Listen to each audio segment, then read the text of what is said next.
Bolero થારો તો તું એવી સાઈડ માં માતાજીને સમજો હામો હામયું કરવાનો હાલું તો બસ.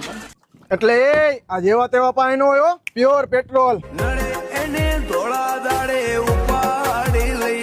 આ તો દિહારી મૂકું પ્યોર ડીઝલ હો એક સેલ બને તો બીજાય તરત. થોડોક ટાઈમ અંદર ગયો તા તો ચકલાય બાજ બનવા માંડ્યા. તમારી ભલી થાય તમારી. એટલે એ તારી જેમ ઘેર તો આમ નથી કરવા પડતા ને.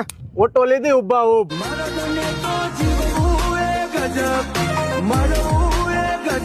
એ ઓટો આ કેવલા શીખાવ્યા અહીંયા તો મેન્યુઅલ જ જોઈએ 5મો ગેર પડે એટલે ગાડી સીધી રણુજા. તને જી મજા આવે ઈ કે બાકી થાર ને નો કેતો હો કાઈ. એટલે તારી ગમે એવી થાર આવે કેવાય તો સ્ત્રીલિંગ જ ને આવી. અહીંયા તો પુલિંગ હું આવ્યો.